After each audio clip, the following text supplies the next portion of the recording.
Hey, house church leaders. Happy Tuesday morning to you. This is Andrew coming to you from a front porch. Just got done with a run and about to take a personal day with the fam today. Just kind of laying around and resting.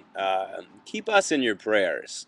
This is the time of year when we start to really feel it physically, and I've kind of been under the weather for the last week or so with a sinus infection. So when you think of me and you think of us, just pray for strength and health to our bodies. I wanted to cover a few things with you guys this week, so I'm going to post this video up in the wall, and then I'm going to let you guys run off to the races. First of all, Barrett's, we missed you on Saturday night. We had a great time. I thought that one of the big gains, and this will kind of be the coaching tip really for everybody for the week. Um, I thought that one of the big gains of our meeting on Saturday night was it seemed like the issue came up in a couple different groups. You know, what do you do with people who just aren't kind of acting in line with the ethos of the group? So either they're making kind of rude comments or they're not bringing food when everybody's supposed to be bringing food or whatever it is. And I thought that the great one of the great insights that we kind of came up with on Saturday night was just assuming no malevolent will on behalf of people. And sometimes when people aren't acting right, you assume it's because they're doing it consciously, or they're doing it to try to get you, or they're intentionally being subversive or whatever. And again, with the speaking the truth in love thing, sometimes it's just a matter of just like reminding people, yeah, that what kind of the vibe of the group is, and what the values of the group are, and what is acceptable and what's not acceptable, et cetera, et cetera.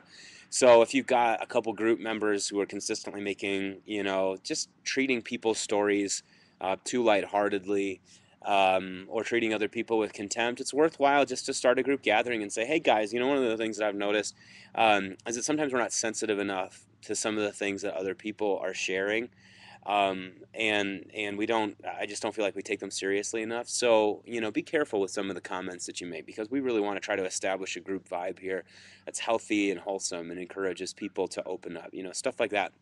So sometimes it's just a matter of being as straightforward as possible with people. Another thing that came up in one of the groups was that, like a couple people weren't every week consistently. They're not bringing anything, to contribute to the group dinner. And the solution that we came up with was, well, why don't you just ask them to bring bread next week? Instead of making it a big, deep confrontational thing, like actually inviting them to do something specific. So I thought that was great. When you run into those things, assuming no ill will on behalf of people is, I think that's a really great thing to do. Administratively, there are a few really important things. One is the Lectio Divina reading this week is Psalm 23. I'm preaching on Psalm 23 this coming weekend, so do Psalm 23 for Lectio. Also, be aware. Rusty's going to get you more details on this, but the house church flag football tournament is coming up. That's going to be the Saturday before Thanksgiving. It's 7-on-7 football, 10 a.m. I think we're doing it at Wash Park. Guys and girls can both play. It's going to be double elimination. I think each team will probably, or each house church will probably play 2 games or something like that. Rusty's going to get flags and cones and all that stuff. But make sure to announce that to your people tonight. And I don't know if you want to hold a practice or whatever. You certainly can do that. So be aware of that. Also be aware of we want to get one more leaders meeting on the calendar before the year's up. It'll probably be leaders meeting / house church leaders Christmas party.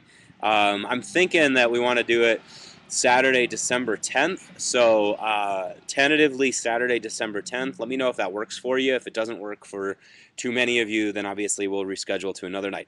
The other thing, which is super awesome and super important, is that whether it was a stupid thing to do or not, Bloom has committed to contributing 300 bags of marshmallows for Restoration Outreach Programs Thanksgiving outreach that they do on the Saturday before Thanksgiving.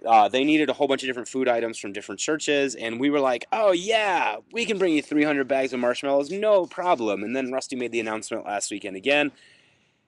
And all of a sudden I realized that 300 bags of marshmallows is quite a bit. If you guys all announce it in your house churches, what we're trying to do is we want to try to get, if everybody at Bloom went out this week and spent $2 on 2 bags of marshmallows, we would have 300 bags of marshmallows. But what we want to do to incentivize this is that we are giving out prizes this weekend. And so, for the person, and please tell this to your groups, okay? You got to get the word out to your groups. Get it out to your groups! So this is what we're going to do. We're trying to incentivize it by doing prizes. And the prize number one, for the most amount of marshmallows brought, we are giving away a $30 Chipotle gift card.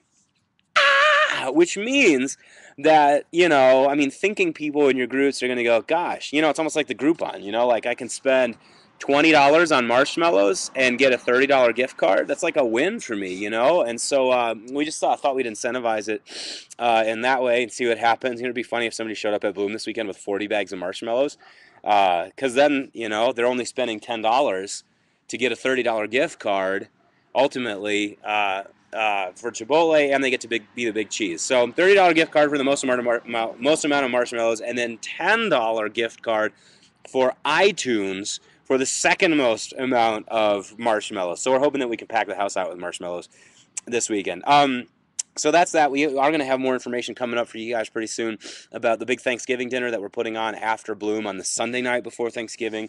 So just kind of stay tuned for that. Stay tuned for Rusty's thing about the flag football deal. And oh my gosh, I'm 6.5 minutes already. So I'm not going to talk anymore. I hope you guys have a fabulous Tuesday. We love you very much. Take care. Be good. Don't get into trouble. Stay thirsty. Grace and peace. Yeah, and all that stuff. All right. Talk to you later.